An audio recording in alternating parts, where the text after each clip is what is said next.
KPBS On Demand is supported by Splatero, helping homeowners pay off debt by offering streamlined access to your home's equity with no additional monthly payments or new debt. Splatero provides a lump sum of payment in exchange for a share of your home's future value. Pre-qualification is available at splatero.com.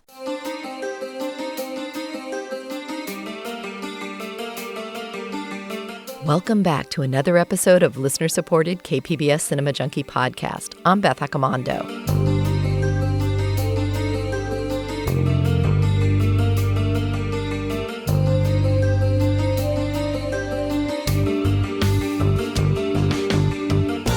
I'm on the road today working at Horrible Imaginings Film Festival in its new home at the Frida Cinema in Santa Ana.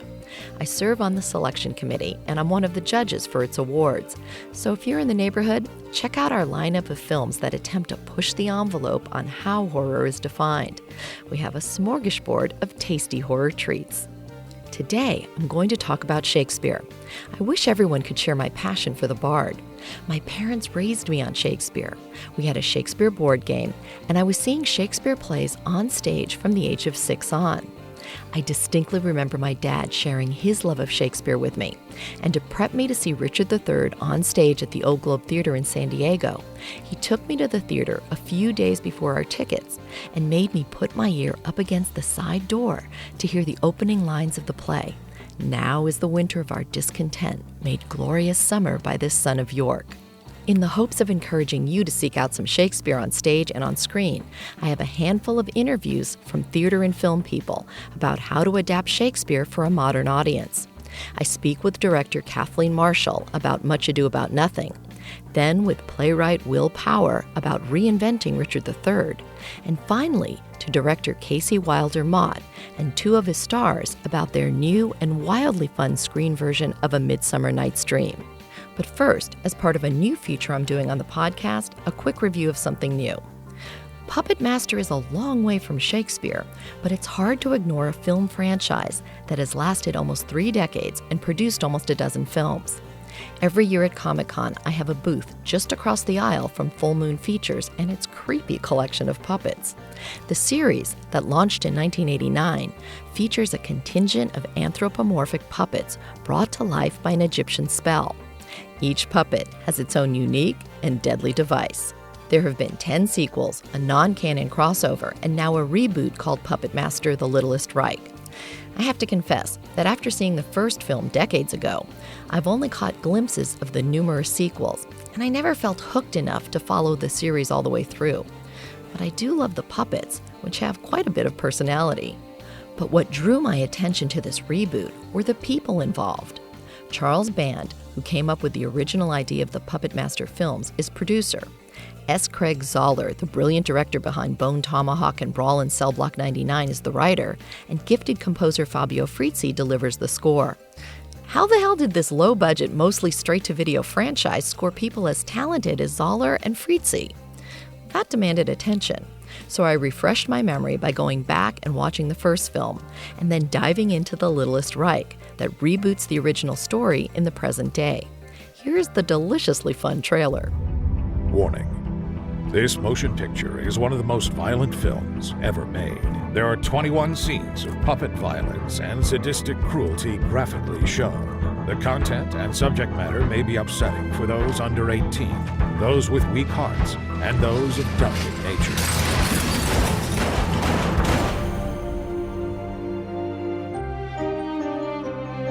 This cellar workshop is where André Toulon manufactured puppets. It is unclear how many of these puppets were made, though 60 or so of them are expected to be in Postville by tomorrow for the auction. That's not mine. I don't really know how that got here. Maybe it walked. Hello. Jesus. Well, you definitely seem like a toy that a maniac would make. Why would anybody create a Nazi puppet? They're little, they're fast. Anne Frank was hiding in her attic. Puppet could find her. Even in the trailer, you can hear Zoller's wit come through in some of the lines. And then, his inventive gore lets his nasty sense of fun shine. The film does a lot of smart things. First, hiring a real screenwriter is key, and then letting him craft a no-nonsense, let's get to the killings fast and make them crazy is satisfying. Then have some fun like casting the eccentric Udo Kier as the creator of The Littlest Reich, and bringing back Barbara Crampton, who was in the very first Puppet Master, and making her a cop who does tours recounting the original case and her pivotal role in it. The film understands what it is. It's a freaking killer puppet movie, and it totally delivers on that. Fritzi's score elevates the film with some surprisingly poetic music at times. But then Zoller's script gleefully descends to the depths of grindhouse gore to deliver some memorable kills and comedy that's meant to push people's buttons. The title, The Littlest Reich, reflects the fact that Zoller has the puppets go on a hate crime killing spree of targeting Jews, blacks, and LGBT characters. He plays the formula to the max, but then also takes moments to step back and deliver caustic commentary on it. Puppet Master The Littlest Reich makes no pretense about what it is, and in its honest dedication to delivering a grindhouse gore fest of puppets on a rampage, it's bloody fun. Don't ask, don't ask. Okay, now back to Shakespeare. Kathleen Marshall directs the production of Much Ado About Nothing, now on stage at the Old Globe Theater in San Diego. It runs through September 16th. She reimagines the play on the Italian Riviera of the 1930s. It's Shakespeare through the lens of Noel Coward. Her interpretation connects the dots between the bard's famous battling lovers of Benedict and Beatrice and every romantic couple that's ever sparred through a screwball comedy of the 30s and 40s. It's a sparkling adaptation, and we began by discussing her choice of settings for the play. You know, Much Ado is really such a perfect play in so many ways, and it's fun to sort of figure out a setting for it. So what I was drawn to is that the soldiers have just come back from a campaign, from a war, and they're sort of having a sort of respite from the outside world at Leonato's house and estate, and they decide to stay a month. So in my mind, I thought, well, where would sort of pretty privileged people like to go on holiday for a month? And Shakespeare said it in Messina, which is in Sicily. But I sort of chose the Italian Riviera, kind of in the early 1930s. So sort of Noel Coward, Cole Porter sort of feeling of people at leisure. And do you see Benedict and Beatrice as kind of the forerunners of all the kind of screwball comedies that came up in the 30s and 40s? Oh, absolutely. I mean, their sort of relationship, these people who sort of are combative and kind of fall into a romantic relationship, they're the ancestors of all of those classic battling couples, whether it's Jane Austen and Pride and Prejudice, or Hepburn and Tracy, or Astaire and Rogers, or When Harry Met Sally, or How I Met Your Mother. You know, I think they're all descendants of Beatrice and Benedict. Shakespeare is very malleable. I mean, you can move him around from setting to setting, from time period to time period, and kind of make these tweaks. And it always seems to like fit and flow. And what does that say about him as a writer and about his plays? Well, what's amazing is for a play that was written, 400 years ago, how the human behavior is still very recognizable. What happens when you feel betrayed? What happens when you fall in love? What happens when you are tricked into believing something? And so I think that he so had his finger on the pulse of human behavior, and I think that's still very recognizable in terms of how people behave in situations. Now, mostly what people remember from this is Benedict and Beatrice and this kind of sparkling dialogue. But there's some darkness in this play, too, with Claudio and Hero. How do you balance that sparkling wit and kind of the darker elements? Well, it is a kind of roller coaster ride, this play. It sort of starts in sunshine and goes into sort of cloudiness and comes back into sunshine again by the end. But it's very dark. I mean, what happens, how Claudio is tricked into believing that Hero has betrayed him, and then he jilts her at the altar, basically, and they have this elaborate ploy to say that she has died in order to sort of see if remorse can lead to sort of a reconciliation. And it really is a lot to sort of navigate. And what we've talked about with the company and with our wonderful actors is to sort of go on that wild roller coaster ride and allow those kinds of big surprises and big emotional jolts to happen, and not try to smooth them over, but to sort of go along for the ride. In directing this, what was it that it kind of meant to you? What were the kind of themes and aspects of their relationship between Benedict and Beatrice that you really wanted to play up?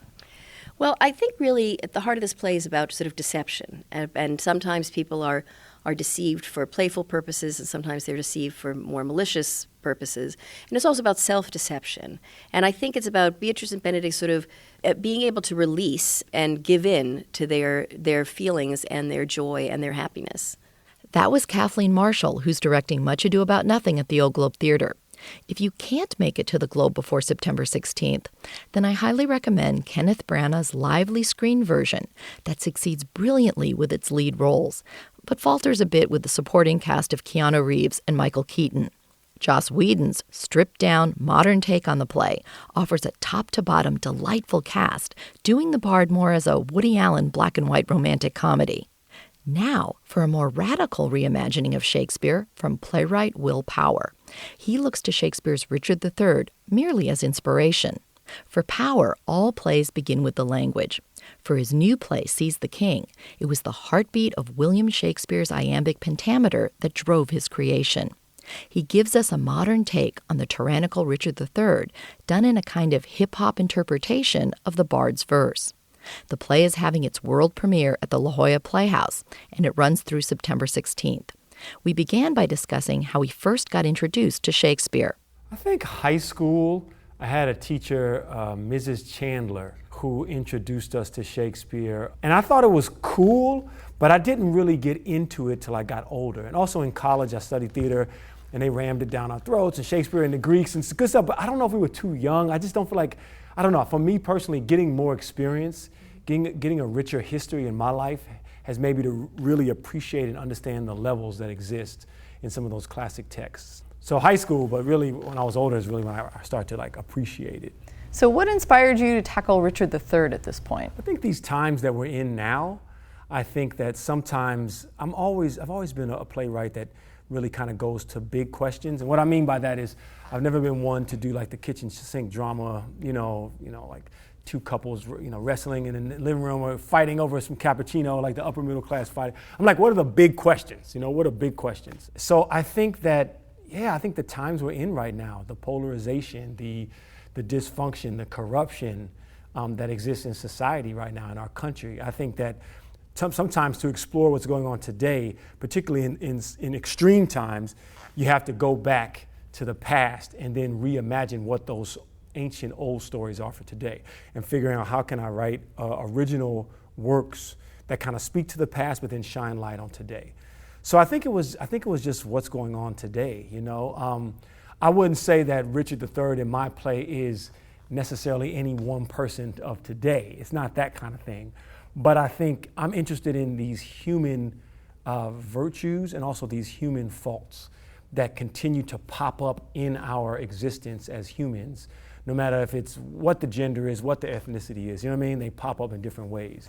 And what do you think it was about Richard's character that particularly hooked you? Well, initially it was just the tyrant aspect, like the manipulation, the greed, the juiciness of that, and the willingness of his character as a protagonist to let us in on it. You know what I mean? Mm-hmm. To kind of let us in, like, come with me. And so you hate him, but you also you just enjoy the ride. You know what I mean? And sometimes with theater, as all art, I feel like good art, it allows you to kind of peek into a world and empathize and understand some things about your surroundings, about yourself in a way that maybe straight on debate might not. You know what I mean?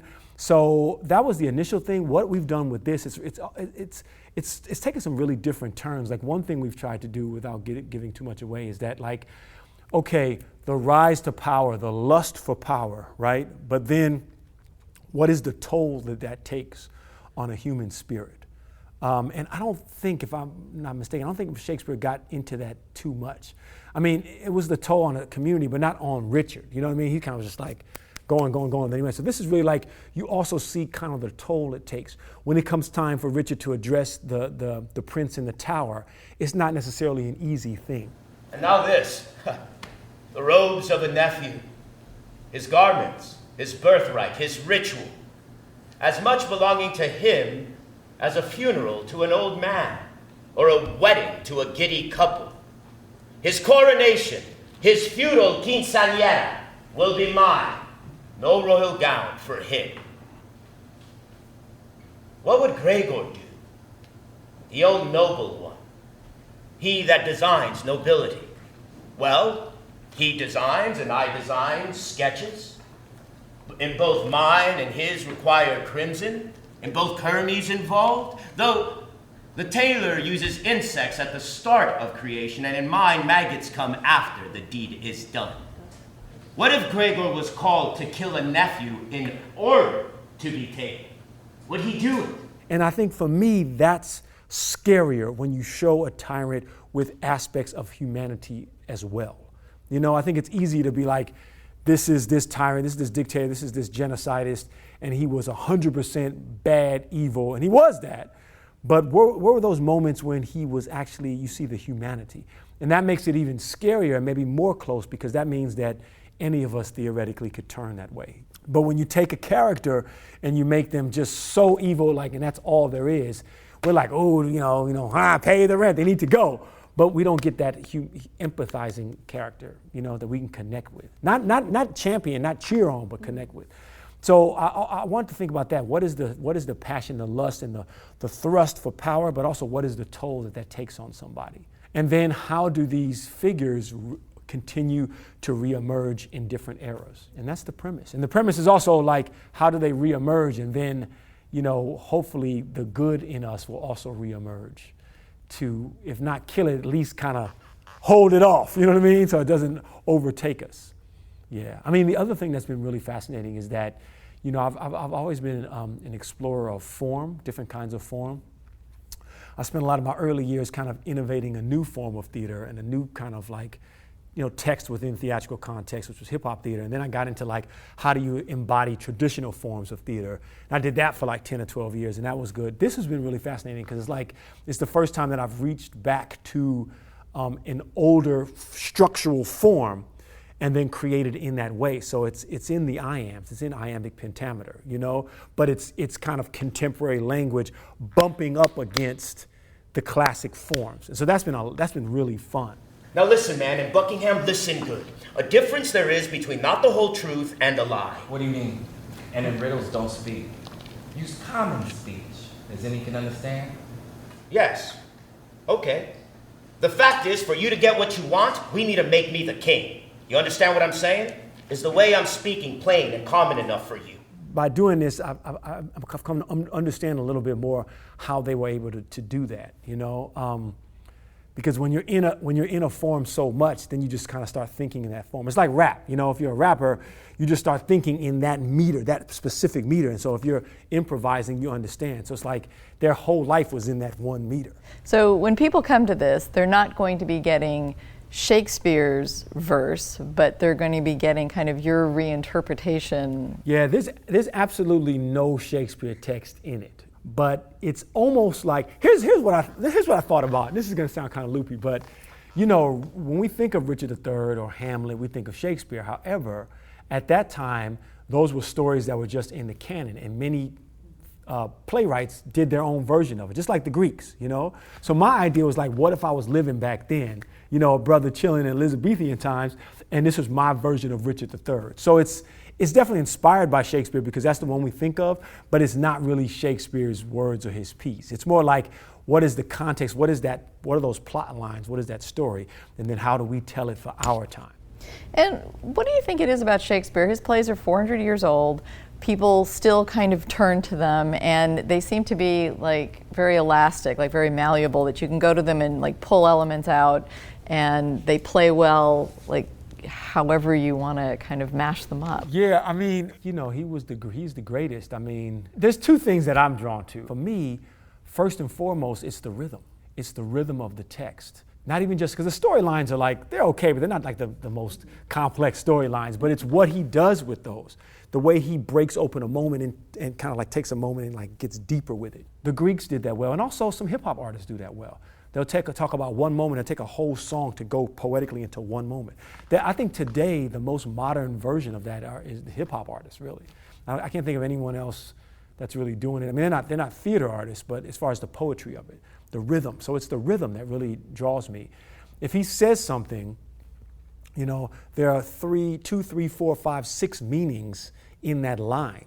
And then if you took away all of Shakespeare's words, it's like whatever he's saying, the words and the sounds that the word makes. So if it's a tense part, if it's like a love part, it's like, it's like, you know what I mean? The sounds go along with that. And so as a theater artist and as a hip hop artist and as a poet, I can relate to that. So that's the way I try to approach it.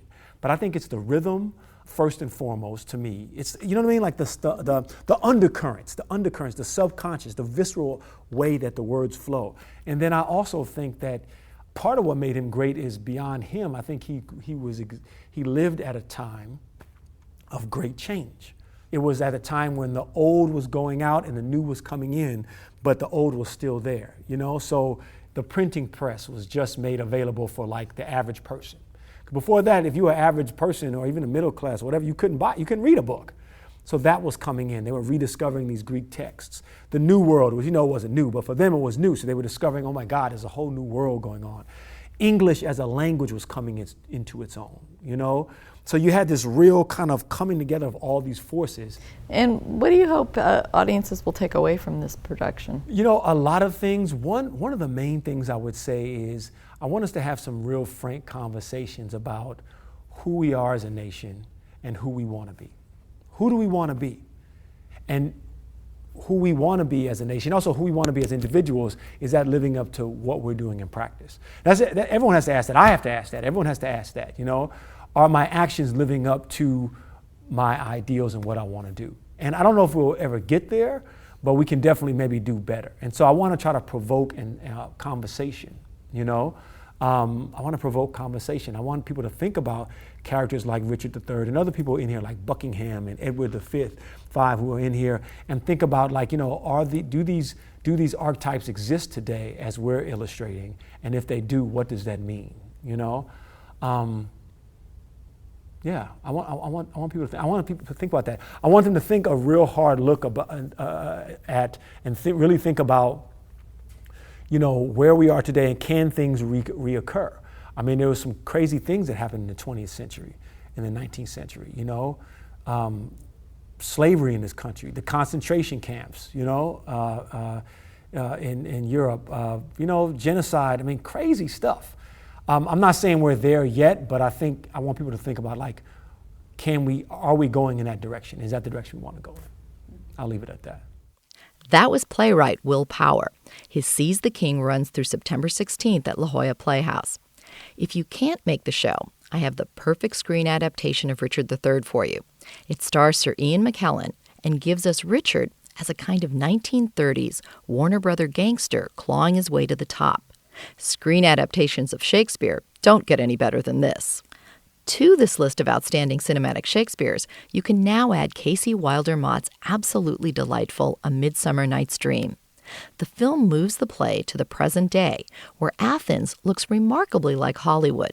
And Hermia is a movie star. Her dad is the head of a studio, Helena is a screenwriter, and the mechanics are all film students at AFI. That's the Athens Film Institute. AFI, the Athens Film Institute. All the world's a stage, and all the men and women merely players. At the Athens Film Institute, our end is to hold the mirror up to nature. So come, strut and fret an hour upon our stage. The Athens Film Institute, oh, this learning, what a thing it is. I spoke with Fran Kranz, who served as co-producer and stars as Bottom, and with Rachel Lee Cook, who plays Hermia. We spoke outside of the Ken Cinema before a screening of the film. I asked Fran Kranz if serving as star and producer meant he had a special drive to see this film get made.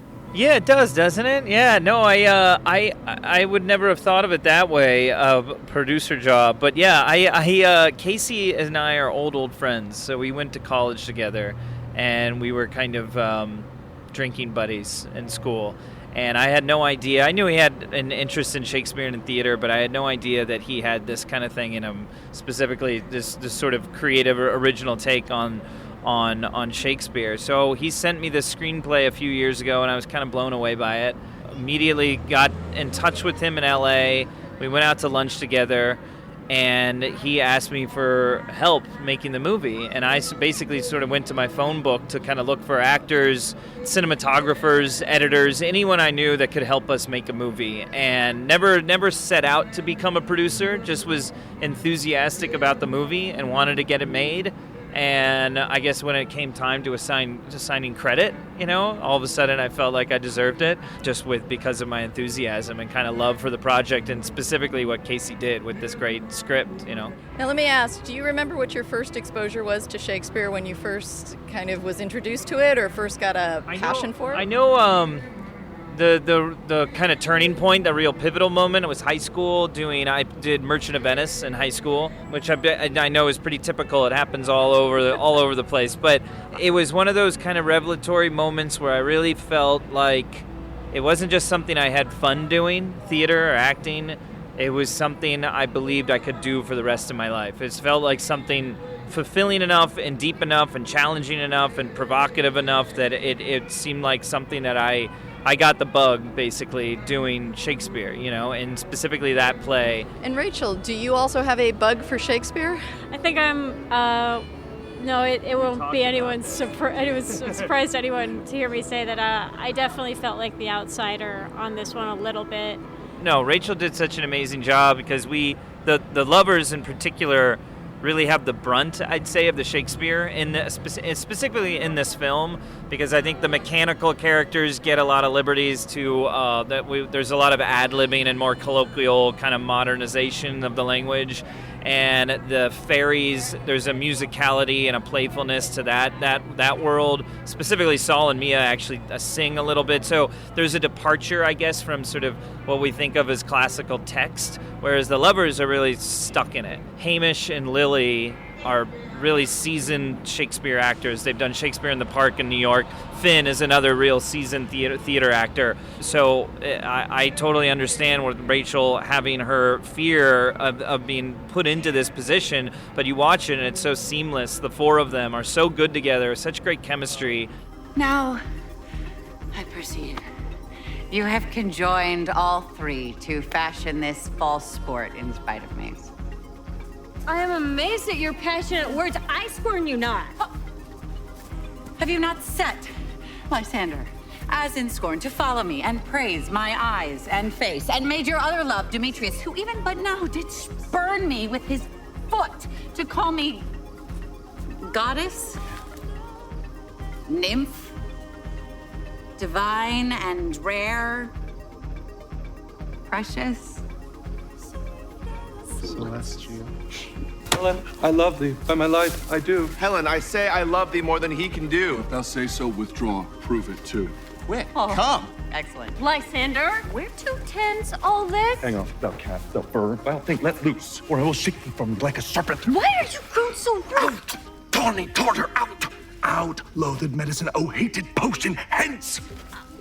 They really have kind of the hardest job when it comes to Shakespeare, and with capital S, and sort of it is intimidating. And we took a lot of liberties with some of the other aspects of the film, because it was nice to have different textures between fairies, mechanicals, and the lovers, and to sort of treat them differently performance-wise, So it's really cool to sort of watch all that and how they kind of gelled together. It's really neat. You play Bottom, so explain kind of how the character's been changed and updated for this particular version. Oh yeah, well I think you're thinking of one thing in particular. It's funny, people, because I don't want to spoil anything, but Bottom famously gets turned into an ass. And you've seen it. It's usually on the cover of, your high school edition of Midsummer Night's Dream. It's a guy with a donkey head, and being sort of, fed grapes by fairies, and that's Bottom. He gets turned into an ass, and it's always portrayed as a donkey. Casey pointed out the word donkey is not mentioned in Midsummer Night's Dream.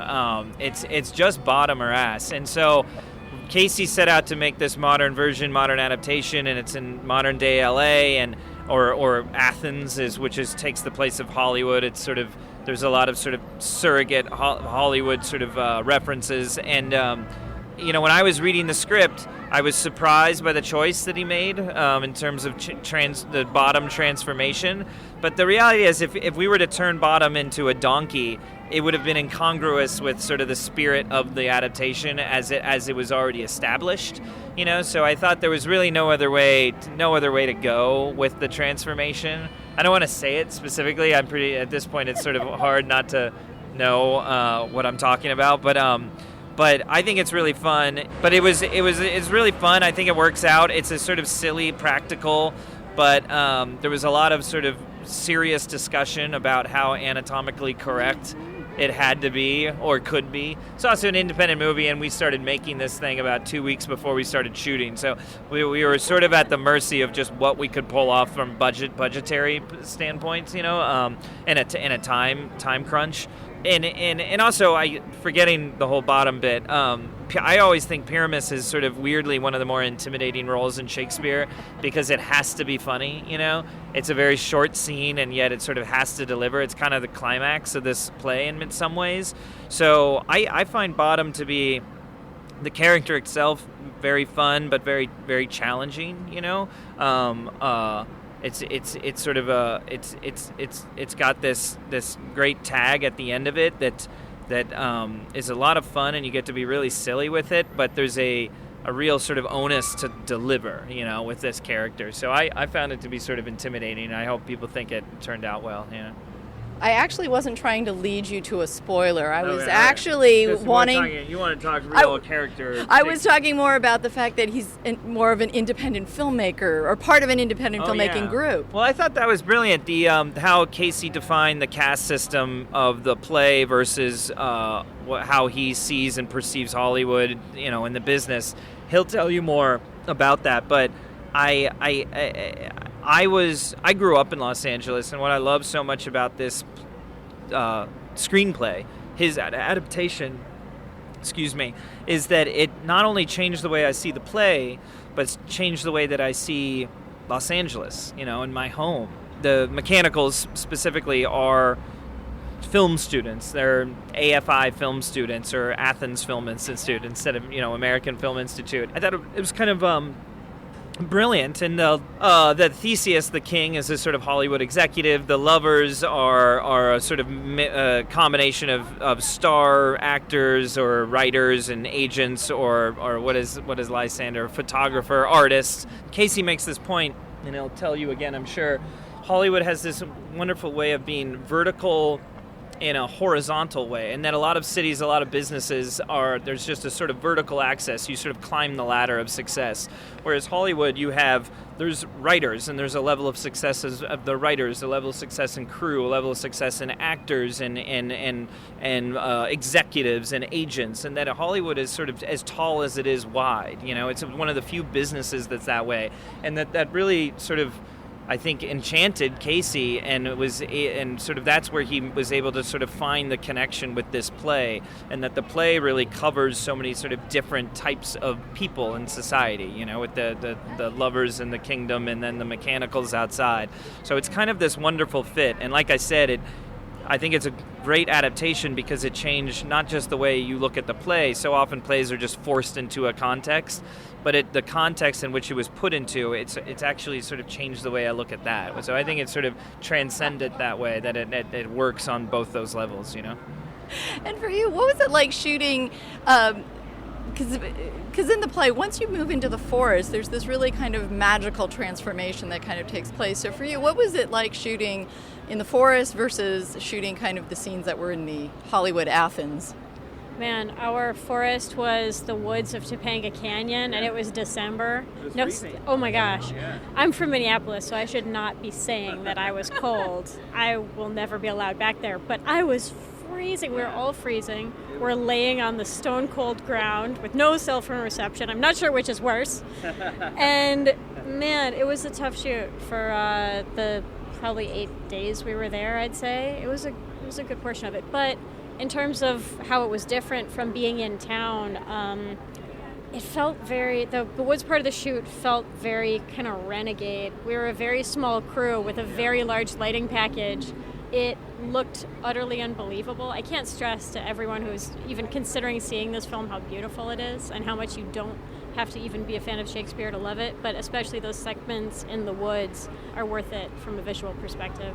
You could see us from, miles away, these giant red orbs floating in the sky. He had, you see in the film, there's this aesthetic in the woods that's this sort of red color, and Casey has a sort of color scheme that he thinks sort of tells a story within a story, and I don't want to spoil it for him. He can talk to you about his sort of idea of color and its use in the film. It's beautiful. It's really kind of just a luscious look, and a sort of different take. It's not what you'd sort of expect necessarily, and I think it's really neat.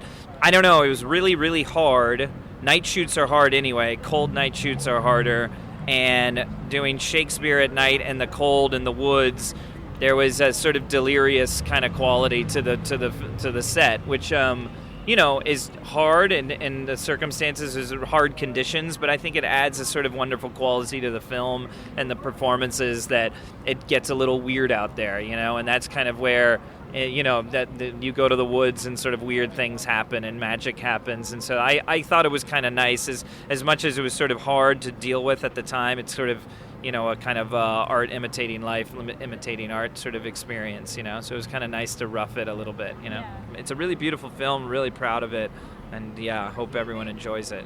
There seems to be a number of films like this one and Baz Luhrmann's Romeo and Juliet and Joss Whedon's Much Ado About Nothing that are really reinventing Shakespeare for a modern audience and for film. And how do you feel about that? Is that something that's exciting to you as an actor? I think it's really exciting. And it's funny, to me, growing up, Shakespeare was always being reinvented. And I mean, look, it's been produced for over 400 years, or about 400 years, whatever. And at the time, he was the popular art form. He would have been your your sort of Jerry Bruckheimer. That's a sort of a dated comment, isn't it? I don't know. He was like a big budget filmmaker or big TV. He was a popular art form.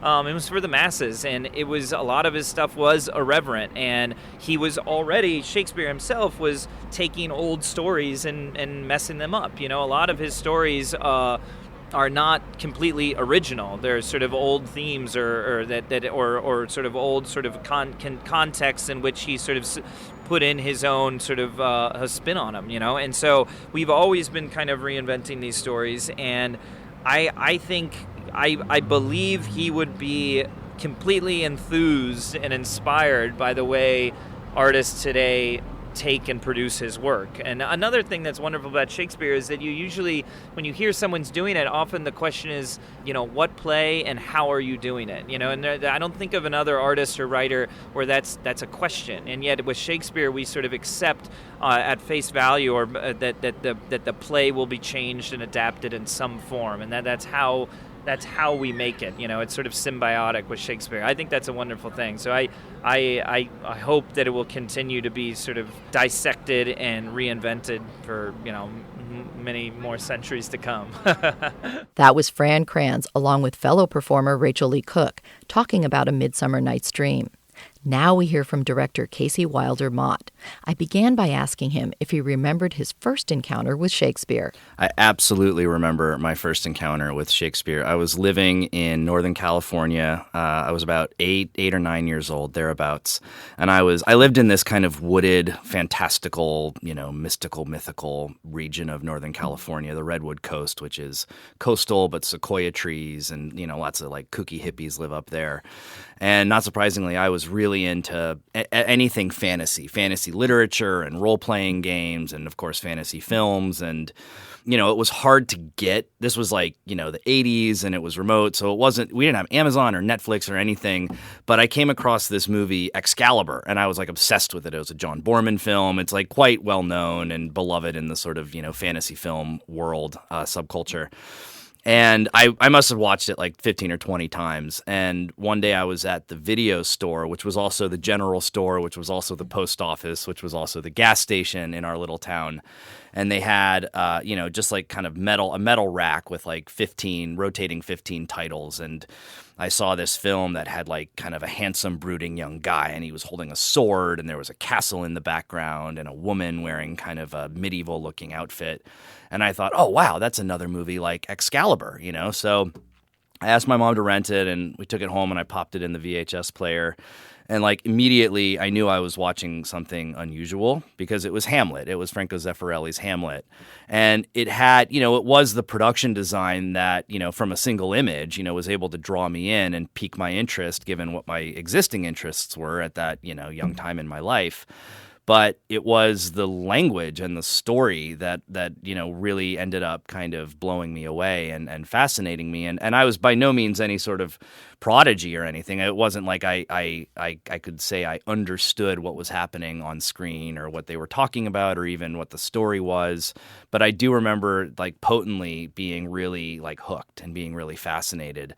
And I got like really into Shakespeare, you know, and I started asking my mom about it. And, you know, so I started reading the plays when I was pretty young. And because my introduction to it was through a film, that was my entry point. I think I've always had, I mean, I love Shakespeare on stage. And I, of course, I have great admiration for that as kind of, you know, the great tradition that is. And that's obviously, you know, where it was originated was as stage work. But because my entry point was through a film and because I'm a filmmaker and have worked in Hollywood for a long time, I've always had this affection for Shakespeare as filmmaking as well. And, you know, I'm kind of ravenous in my appetite for that. And yeah, so I think it all goes back to, you know, thinking I was gonna get another Merlin story, basically. Now, you've modernized it and updated it and set it in Hollywood. The Battle of the Centaurs. The Battle of the Centaurs. Well, none of that. The Riot of the Tipsy Bacchanals. The Riot of the Tipsy Bacchanals. That is not sorting with ceremony. The Thrice Three Muses, mourning for the death of learning. It's an old device. So talk a little bit about your choice of putting it in Hollywood and kind of what you get from that and how that fits into the play and your vision of it. Well, there were a couple different considerations there. One was frankly just as like a practical aspect. There's a lot of productions that go down to Georgia or go to Canada or like whatever.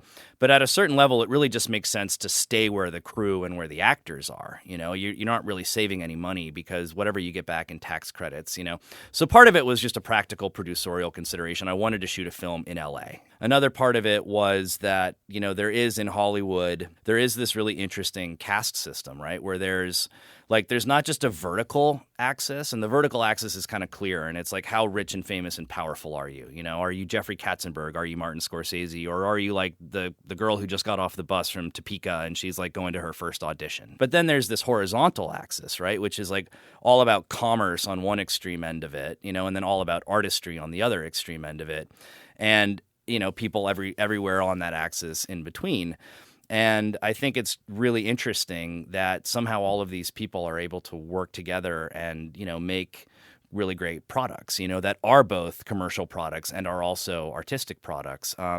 So that sort of upstairs, downstairs, and left-right aspect of living in LA and working in Hollywood was something I thought fit well into the characters and themes and plots and subplots of Midsummer Night's Dream. So when I started mapping it out, you know, and kind of breaking it down scene for scene, beat for beat, character for character, and finding ways to make that hand fit into that glove, it was surprisingly consistent. You know, the conceit worked really strong, really well. And that to me felt like, Fran talked about this last night in the Q&A, like a lot of adaptations are just sort of flashy. It's like, hey, let's do Romeo and Juliet at the rodeo. Like, won't that be fun, you know? And those can be fun, you know, and they can also be really good or even great. But I think like really successful adaptations should say something about the source material and the conceit that they're wrapping around it that is novel, you know, and that is valuable. So like I love Justin Kurzel's Macbeth, right? I thought it was a masterful piece of filmmaking, but I didn't think it was an inspired piece of adaptation at all, you know? Whereas like the Ralph Fiennes Coriolanus is also a masterful piece of filmmaking, but is also like is like a really interesting adaptation. You know, what he did with that, with the source material, what he said about it, I think was original. And the third thing that sort of felt, you know, right about setting the story in LA is I'm not a native Angelino. You know, I moved there when I was 23. And like a lot of people who move there, not being from there, not really having connections or relationships there, and just starting at the very bottom of the Hollywood pyramid, it was a tough transition.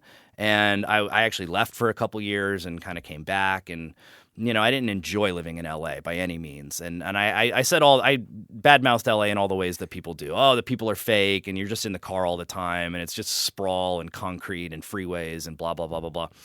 And like, when I came back, I made a concerted effort to like take advantage of all the natural splendor that is in and around LA, and it totally transformed my relationship with the city. And there are amazing mountains and forests and beaches and rivers and all kinds of things. If not in LA, I mean, a lot of them are actually in LA, like within the city limits.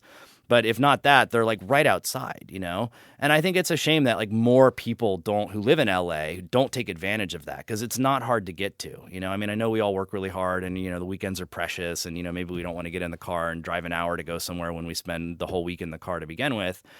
But, you know, I wanted to find a way to showcase and highlight some of the natural beauty of Los Angeles that I think is often overlooked. And Midsummer Night's Dream felt like a good vehicle for doing it, because one of the key themes of the play is how nature is this transformative environment. You know, nature's a place that you can go to and be reborn as a new or different person. As a filmmaker, you have some tools at your disposal that people performing Shakespeare on stage don't have. And a lot of times, I think what's good in a successful adaptation is that a filmmaker will use certain things at their disposal to help make it more accessible to people.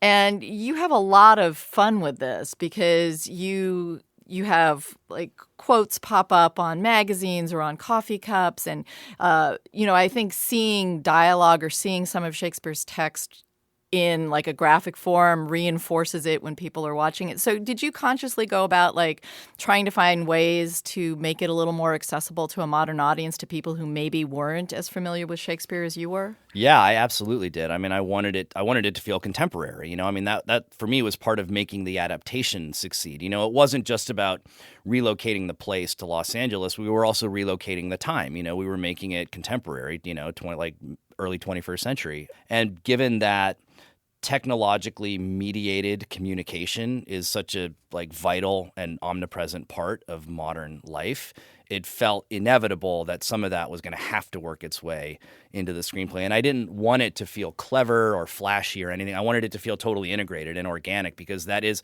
I mean, look how we're talking right now. I mean, this is a technologically mediated conversation between you and me and listeners. And, you know, it's so pervasive that we kind of take it for granted. You know, it's like wallpaper at this point. So, you know, and I wanted to find the places in the script where that wouldn't feel shoehorned. And in terms of like, you know, really leaning into the strengths of screenwriting as opposed to stage writing, you know, I started my career, if that's the right word to use, but as a young guy. But the first relationship I had with Shakespeare, serious relationship, was as a stage actor, you know, and I was a stage actor through my teens and into my early 20s. Did a lot of Shakespeare. You know, took a stab at playwriting, and I directed a couple plays. This is all high school, college stuff, you know, when I was young, but enough to kind of like have, you know, just a basic foundational grounding in the medium.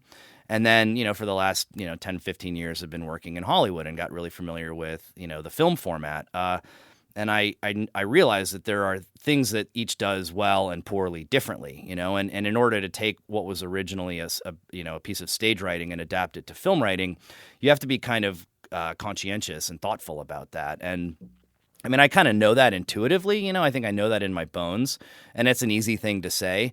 But the real like aha moment for me was, you know, I knew I wanted to write this screenplay, and in preparation for writing it, and I'd done a lot of script development with like great writers and directors like Steve Gagin and Ed Zwick and Bruce Cohen. And like I learned a ton from like, you know, kind of studying under those guys.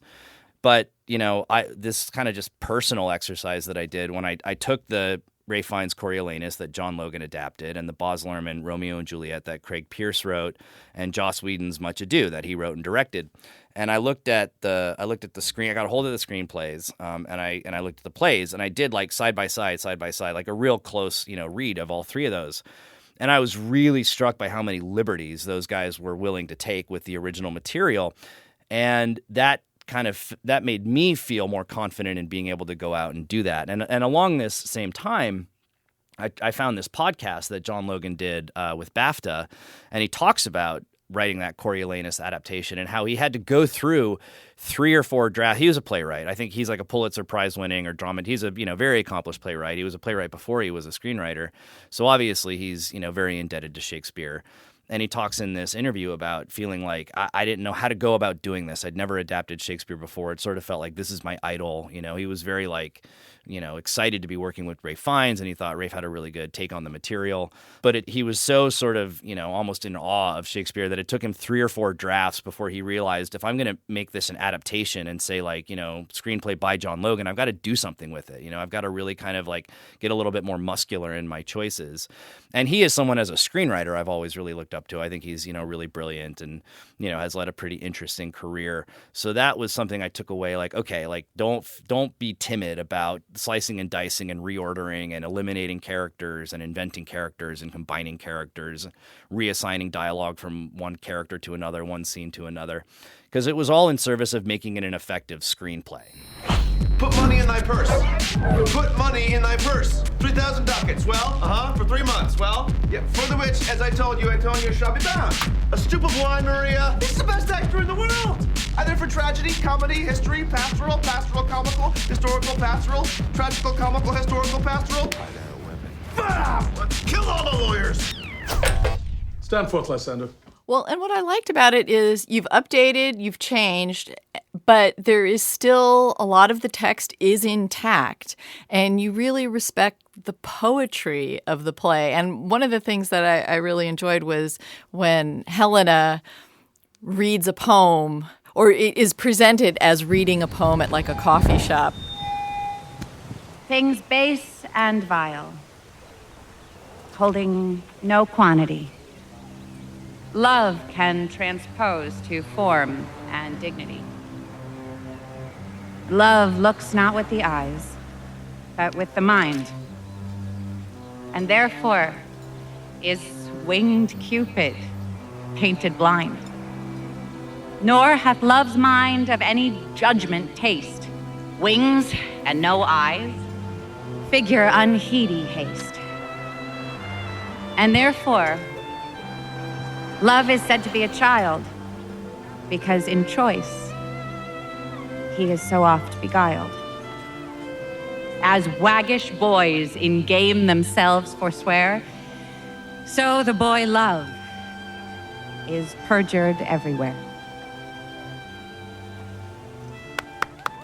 And it kind of refocuses you on the text and reminds you how much of Shakespeare is really this kind of poetry. But by putting in that context, it's like you alert the listener to hey, listen to this a little differently. Yeah, that's a great observation because, in fact, in the play, that whole speech, and it's been, the whole thing has been significantly shortened. That's one of the things that's a distinction between film and theater writing, is in theater you can kind of get away with big showy monologues and you really are not able to in film. People just get bored right away. So a lot of those have been, cut down to 1 or 2 or 3 lines at the most. But that one was one I left. Well, it has been truncated, but I left it largely intact.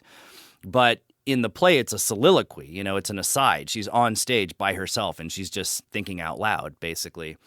And, I wanted to use that as an opportunity to cast it as more of a, I think we're very much like a spectator-driven culture, and you can't just kind of you can't just have those quiet moments to yourself anymore. If you're going to do something like that, it has to sort of be in front of an audience.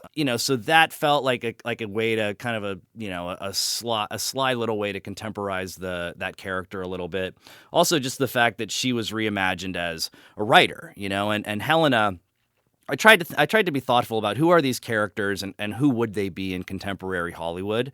And Hermia is the starlet, woe is me, everyone's in love with me, oh my gosh, Lysander's sort of a sweetie, but he's got an edge too, he's kind of like the sweetheart artist, Demetrius is he's the cigar chomping hustler, who drives a sports car, and Helena is, I think she's the smartest. I think she's the most intelligent of the 4 characters, and she's often played as this kind of wimpy, whiny, loser, basically. And I think that's a shame because I think she's a real sort of precursor to Rosalind, which was Shakespeare's, greatest female character. I think his greatest female character, certainly one of them. And I knew when we got Lily Rabe on board, I knew that she was going to be able to really put a strength into that character. That was how I envisioned it. Yeah, and she's, so she's a writer. She's really smart, but she's like not really quite self-accepting enough, and of course she's got this unfortunate backstory with Demetrius that she can't quite figure out, why he fell out of love with her and started loving her best friend. And, I think that those are all sort of situations that writers will be very familiar with. And you do invent a nice way to kind of explain Demetrius, because it is problematic. If you find Helena to be kind of the smartest one, which I totally agree with, then her kind of following Demetrius around like a puppy dog, even though he claims to be in love with Hermia, is kind of troublesome. And you kind of go like, why does she keep doing that? She's like the smartest character here. And you've come up with kind of a clever way. I don't know if it's a spoiler, but you've kind of, and it's a kind of a cinematic way of dealing with it too. Yeah, thank you. I'm flattered by that because I did want to, that in particular, but also a lot of the film. Again, I wanted to lean into the strengths of cinema. I wanted there to be a lot of nonverbal storytelling and scenes without any dialogue and musical montages and flashbacks and flash forwards. And the genesis of that specific one was I agree. I think that there's this kind of nagging loose end at the end of Midsummer Night's Dream where Demetrius is just, he's drugged, and it's not as satisfying as the conclusion to some of his other high comedies, Twelfth Night and Much Ado and As You Like It, where there are these kind of like, these just explosive, bountiful, perfect, everyone ends up, well, you got Jacques, who still kind of is like a bit of a, misanthrope at the end of As You Like It. But aside from that, but Midsummer Night's Dream falls significantly short of that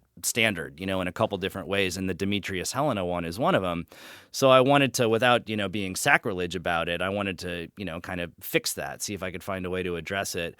And again, without having, heard what John Logan had to say about his experience adapting Coriolanus, I'm not sure I would have had the wherewithal to do that. I might have been like, well, that's going too far. That's a little bit inserting my agenda a little bit too much into the source material. But I think overall it works. It works in the context of this story. And you're right. Like it makes Helena's character make a lot more sense, because, if you're going to play her as a stronger character, which is the way I think she should be played, it does create this problem of like, why is she so pathetic following this guy around who clearly is not interested in her, But in this adaptation, the answer to that is like, well, she knows that something's not right. Like she gets it, because they were happily, perfectly, genuinely in love with each other at one point. And then it just sort of like abruptly fell apart and she was never really able to figure it out. And there's a tenacity that she has in terms of like trying to get to the bottom of that I think makes her one of the sort of heroes of this version of the story. And on a more granular level as well. I mean, I went through, this goes to the point of like slicing and dicing and reordering the dialogue and the scene sequence or whatever. I tried to make her walk that line a little bit more clearly where she's sort of like, I love him, but I don't know about this, but he's not being very nice to me. And, there's like just little snippets of things that she'll say or she'll have second thoughts that I felt like liberally kind of would take those and put them somewhere else to really emphasize the fact that she's not quite as pathetic as she comes across in the play, and certainly not as she comes across in a lot of adaptations where she's this sort of more one-dimensional character. Another thing you do is you kind of have these Shakespeare Easter eggs sprinkled throughout, and some are very subtle and some are kind of very much in your face. To be? Not to be. It's next door.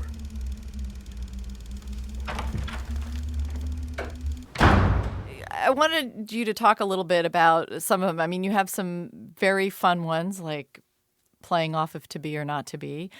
Talk a little bit about like what you were doing with that and kind of your purpose behind it. Well, I think the purpose there was threefold. One was to kind of communicate the sense to which, so much about the modern world is indebted to Shakespeare. And there are so many aphorisms that are attributed to him that people don't even know are Shakespeare. Brevity is the soul of wit. Uneasy lies the head that wears a crown. Some are born great, some have greatness thrust upon them, etc. And I think a lot of people have heard those, but they don't know that they're Shakespeare. And there's an accumulation effect when you sort of see how many of those were originally him. That's a way to like sometimes draw a new person into the material who wouldn't otherwise be interested. So that was one level of it. Another level of it was trying to keep the experience of watching the movie for someone who knows the characters, knows the story, is kind of like, okay, well, what else can you show me? Keep it engaging for them throughout, because, I know from having, experienced that as a viewer for like, Shakespeare in Love, or certainly Baz Luhrmann's Romeo and Juliet, that, those guys do this like kind of peppering effect, and it keeps you, it turns it into like, you said, like an Easter egg hunt, so it kind of keeps you grounded in the story, and it's fun, and it is meant to be, kind of a winking inside joke, you get the joke, I get the joke, isn't this fun? But I also, on the kind of third, I guess, goal with doing that was I really, really wanted it to not feel snobby and not feel like, like this is a club, and if you don't get this, like you're not in the club, and like, you need to go and like do your reading or whatever. I wanted to distance myself from those associations that Shakespeare often has, eat your vegetables kind of thing, which was why, the to be or not to be and out damn spot. I mean, some of them are reinvented, recontextualized in ways that are like through and through dopey, and are really just meant to not make fun of the underlying material, but poke fun at it, in an irreverent and loving way. The meaning of that being like, don't worry if you're not following along with all this stuff, or if a lot of these other ones have kind of like passed your radar unseen, because like everyone knows to be or not to be, And I got to say, like, I was a little nervous about out damn spot, because I was like, is that a little too esoteric? Like, is that something that not a lot of people are going to get? And I have not been to a screening yet where that moment doesn't get a huge laugh, And I'm always like satisfied by that. I'm like, oh great, that's a line that people recognize, And when it's reformatted this way, like, people get a laugh out of it. And it seemed like too, I'm not that familiar with the text of Midsummer Night's Dream, but it seemed like you were pulling lines from other plays that played into the kind of Hollywood theme and the artist theme, and it just kind of made me think about the themes that Shakespeare repeatedly returns to that pop up in a lot of his plays. But it seemed fun that you could find lines like from other plays that still worked in this context and kind of rounded out certain things. Yeah, well, again, I mean, Shakespeare was fascinated by theater as a metaphor for life, and theater is representational storytelling, which is what filmmaking is. So it seemed like he obviously he was writing hundreds of years before film was invented, but I think a lot of his observations about the relationship between theater and life are just as applicable to filmmaking and life. So some of that was surprisingly easy to do, because I just as being indebted to the guy who provided all the source material. And then some of it, again, was really trying to lean into the conceit and make the conceit really work. It was interesting because I got to a point where I actually decided, okay, I don't want to go any further into the conceit, because what I didn't want it to do was become a sort of a Hollywood movie, a movie about life in Hollywood. I wanted that to be the entry point, and sort of a glossy conceit that people could kind of like, get into the story through. But I got to a point where I was like, all right, I've created this world and crafted this conceit thoroughly enough that I don't need to lean any further into it. But early on, and there are so many, some of them are really quick and really subtle, like in Theseus's office, the Variety says verily, and, Star-crossed lovers, 500 million BO, a palpable hit, and I want it, hopefully someday someone will go through the film and kind of do like, pause and start and try and find all of them, because I don't even know how many there are. I mean, it's certainly in the dozens. It might be over 50, because there are moments like that where I could kind of put 3 or 4 in on like one shot, The movie posters, the Hermia movie posters, Silence of the Lambs becoming The Rest is Silence, and Pulp Fiction becoming an improbable fiction. They were like, and that was trying to wed the source material to the conceit in a way that was told visually, and convinced people that we were in this world.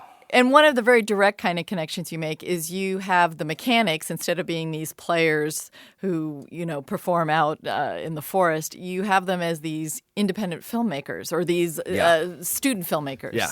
Say what the script treats on, then read the names of the actors. Mary, our show is the most lamentable comedy and most cruel death of Pyramus and Thisbe. Now, good Peter Quince, call forth your actors. Answer as I call you, Nick Bottom. Ready? Name what part I am for and proceed. You, Nick Bottom, are set down for Pyramus. What is Pyramus? A lover or a tyrant? A lover that kills himself, most gallant for love. I will ask for some tears in the true performing of it. If I do it, let the audience look to their eyes. I will move storms. I will condole in some measure. Okay, Francis Flute. Yet my chief humor is for a tyrant. The raging rocks and shivering shocks shall break the locks of prison gates, and Phibiscar shall shine from far and make and mar the foolish fates. Yay! That's great. Francis Flute? Here, Peter Quince. Flute, you must take Thisbe on you. Oh, what is Thisbe? Like a wandering knight? The lady that Pyramus must love. Really? Let me play Thisbe too. I will speak in a monstrous little voice. Thisne. Thisne? Ah, Pyramus, dear. Thy Thisbe, dear.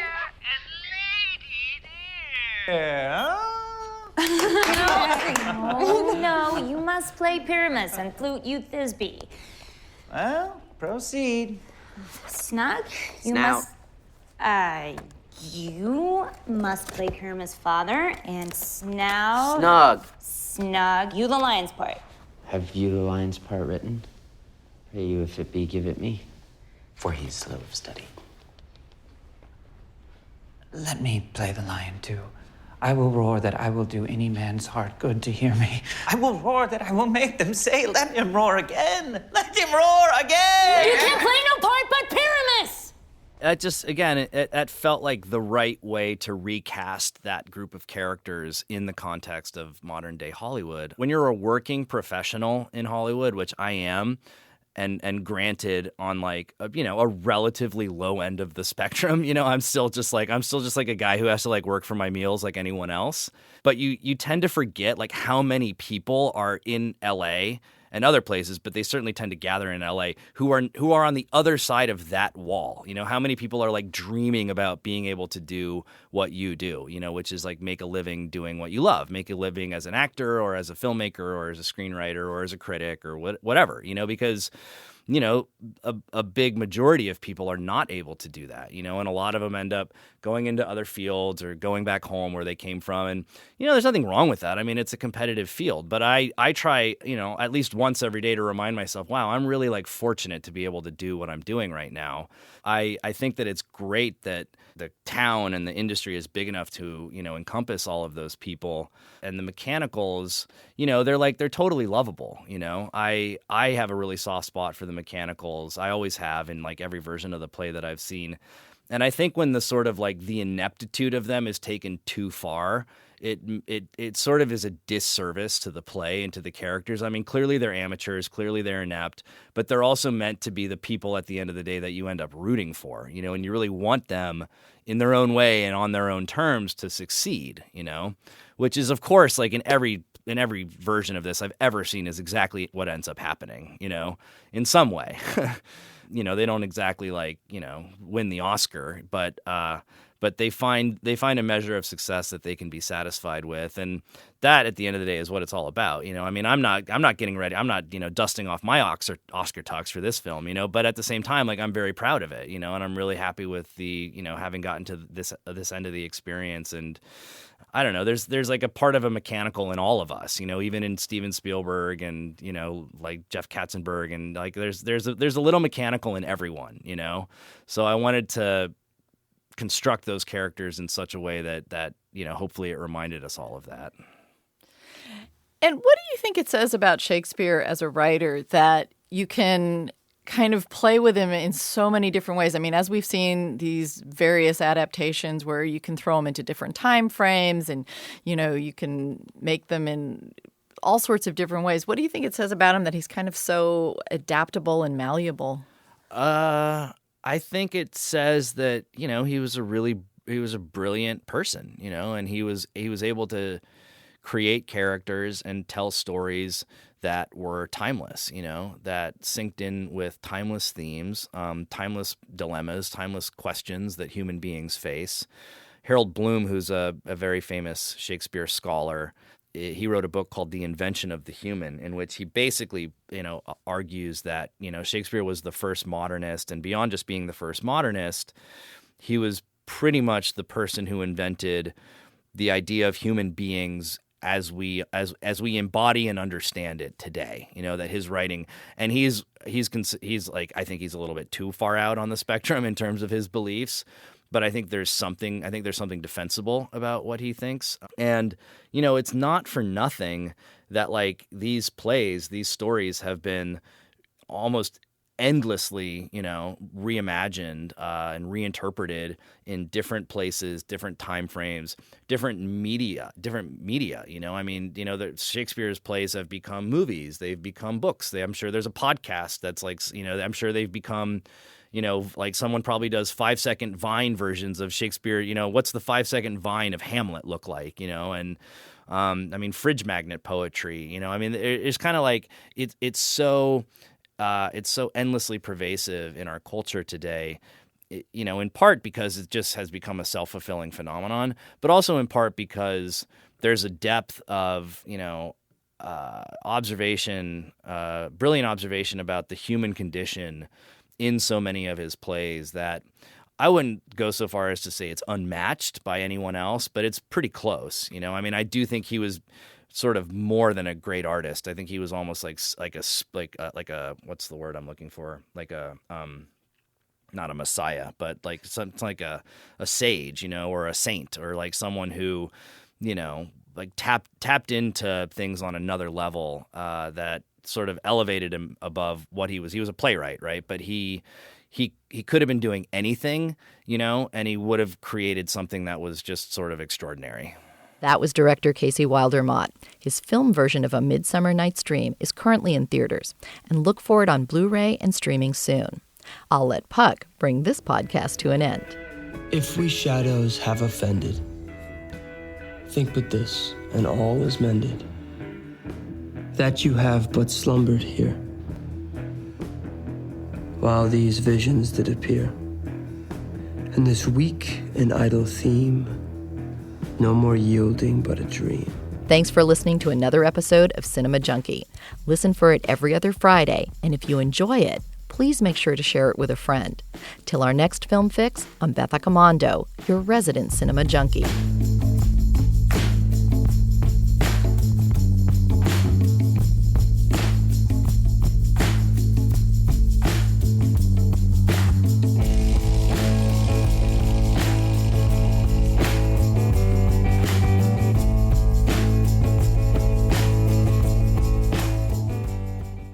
KPBS On Demand is supported by Splatero, helping homeowners pay off debt by offering streamlined access to your home's equity with no additional monthly payments or new debt. Splatero provides a lump sum payment in exchange for a share of your home's future value. Pre-qualification is available at Splatero.com.